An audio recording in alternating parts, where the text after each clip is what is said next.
sebenarnya apa sih fungsi-fungsi dari yang tadi gue bilang ini nih, ada rebound, kompresi, preload. Sebenarnya fungsinya apa? Apa jangan-jangan buat lu yang belum pada tahu nih, jangan-jangan ini cuma hiasan doang dan nggak ada gunanya.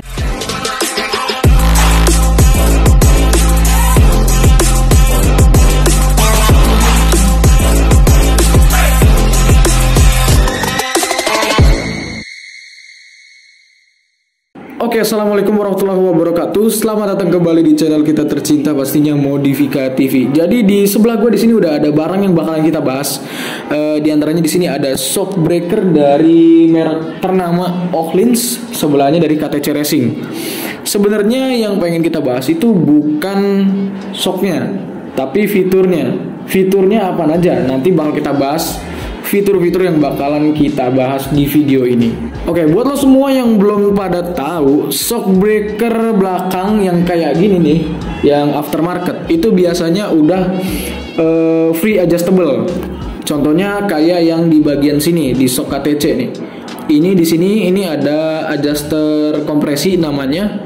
Terus di bawah ada rebound, terus di atas di sini ada preload. Kalau yang di Ohlins ini cuma ada kompresi sama preloadnya. Kalau buat si reboundnya, kalau buat seri yang ini belum ada ya. Soalnya dia tabung bawah. Kebanyakan kalau tabung bawah begitu sih. Dari KTC sendiri yang tabung bawah pun sama. Nah, tapi sebelum itu kita bakalan ngulik nih, sebenarnya apa sih fungsi-fungsi dari yang tadi gue bilang ini nih, ada rebound, kompresi, preload. Sebenarnya fungsinya apa? Apa jangan-jangan buat lu yang belum pada tahu nih, jangan-jangan ini cuma hiasan doang dan nggak ada gunanya. Oke, secara umum sebenarnya kalau di shock breaker free adjustable kayak gini biasanya itu ada tiga fitur biasanya. Di antaranya di sini ada yang namanya rebound. Tadi udah gue sebutin, rebound, kompresi sama preload di sini ya. Nah, ini dia nih yang bakalan kita bahas di video ini, fitur-fitur yang tadi udah gue sebut. Mungkin yang pertama bakal kita bahas itu ada di bagian preloadnya dulu kali ya. Soalnya di kedua shock ini itu ada yang namanya fitur preloadnya. Preload itu sebenarnya fitur yang udah umum ya. Malahan shock motor-motor zaman sekarang itu udah banyak yang udah pakai preload adjuster. Jadi udah dari pabrik udah ada. Kalau buat lo yang udah paham di dunia motor, khususnya di bagian spare part gitu, mungkin pasti udah gak asing banget sama yang namanya preload. Nah, tapi terlepas dari itu, sebenarnya preloadnya itu fungsinya buat apa sih? Oke, yang pertama kita bahas itu ada di bagian preloadnya. Sebelum itu kita bakal tunjuk nih, preload itu ada yang di bagian mana sih? Kalau yang di KTC itu yang di atas sini ya, di atas ini. Kalau yang di Ohlins ada di bawah sini. Walaupun tempatnya beda, yang Ohlins di bawah, yang KTC di atas, tapi fungsinya tetap sama kok. Nah, jadi fungsi si preload ini itu buat menerangkan jumlah tegangan pernya ya. Tegangan pernya itu sebelum si shock breakernya ini menerima beban, baik itu beban pengendara atau beban motornya sendiri. Ya, kalau misalkan kita implementasikan ke kehidupan sehari-hari ya, fungsi si preload ini nih, dia itu fungsinya buat mengatur pegas si spring pernya ini nih. Jadi kalau buat settingannya itu, settingan preload ini dia semakin dikencengin itu pernya semakin kenceng, pegasnya semakin kenceng. Jadi kalau misalkan bobot pengendaranya itu lumayan berat, itu bisa disesuaikan dengan cara diberatin pegasnya, di preloadnya berarti dikencengin ya. Kalau misalkan orangnya itu berat dan ternyata pegasnya kurang tinggi, itu efeknya mungkin bisa ngayun karena tegangan pegasnya itu kurang besar. Lanjut, setelah dari preload ya, kita lanjut ke bagian rebound. Rebound itu ada di bawah sini. Rebound itu kalau di shock Ohlins ya ini belum ada ya. Kalau rebound itu ada di bagian sini di KTC. Itu biasanya letaknya umumnya itu ada di bagian bawah. Tapi gue kurang tahu nih, ada shock yang reboundnya di bagian atas mungkin. Gue belum pernah lihat soalnya. Oke, kita langsung aja ngebahas fungsinya si rebound ini. Nah, kalau si rebound ini dia itu beda fungsinya sama si preload. Jadi buat urutan penyettingan shock breaker itu yang pertama si preloadnya dulu, baru nanti ke kompresi rebound, baru ke kompresi. Pokoknya yang pertama harus preload dulu.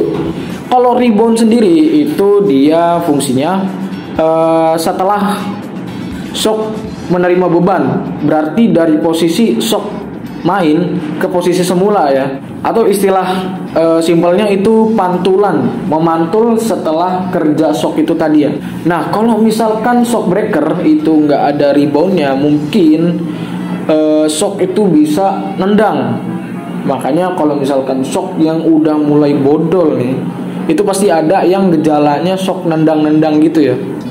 Walaupun itu cuma ngelewatin ya tanggul kecil lah mungkin. Oke, kita lanjut ke bagian kompresi. Kalau kompresi itu ada di bagian tabungnya. Nah, kalau kompresi itu sebenarnya fungsinya buat apa sih? Nah, kalau tadi preload itu buat pegas spare-nya, terus kalau rebound itu buat posisi dari pegas main ke posisi semula atau pantulannya.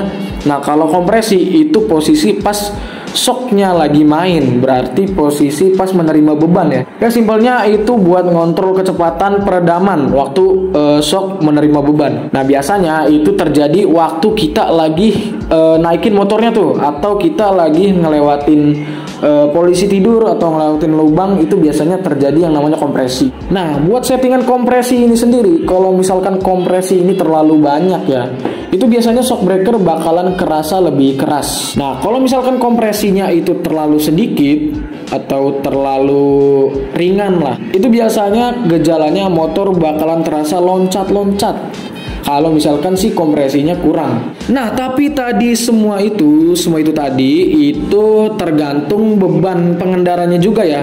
Beban pengendara, beban kendaraannya, sama beban boncengannya juga, atau beban barang yang lagi dibawa. Makanya kalau shock free adjustable kayak gini, itu sebenarnya enaknya disetting di tengah-tengah ya. Jangan difokusin ke waktu kita lagi sendirian aja, karena khususnya buat motor-motor yang dipakai sehari-hari, biasanya motornya dipakai buat bawa beban banyak, mungkin buat boncengan, mungkin buat bawa beban barang. Oke, jadi kita langsung ke kesimpulannya. Apakah si free adjustable ini berfungsi? Jelas banget, tadi kan gue udah jelasin. Berarti kalau kayak gitu kesimpulannya ini fungsi ya. Tapi tergantung juga nih. Biasanya kalau shock breaker KW-KW super itu banyak yang ada free adjustable-nya, tapi itu nggak fungsi sama sekali. Kalau shock breaker yang kita jual itu 100% fungsi semua kliknya. Sedikit tips dari gua, kalau misalkan kalian pengen pakai shock free adjustable kayak gini, itu waktu penyetingan harus seakurat mungkin, dan buat urutannya mungkin tadi dari preload baru ke yang lain-lain. Pokoknya yang utama preload dulu deh. Nah yang paling penting lagi itu sesuaiin sama bobot badan kalian. Jadi setting shock itu nggak sekali setting langsung bener ya. Biasanya ada trial errornya dulu. Nah ngomong-ngomong shock breaker yang kita lagi review di sini, ini tuh shock buat motor Matic ya. Ini buat motor Vario kayaknya. Tapi kalau yang ini itu tipe KTC Extreme, kalau yang ini Öhlins tipe apa ya? Tabung bawah pokoknya gue sebutnya.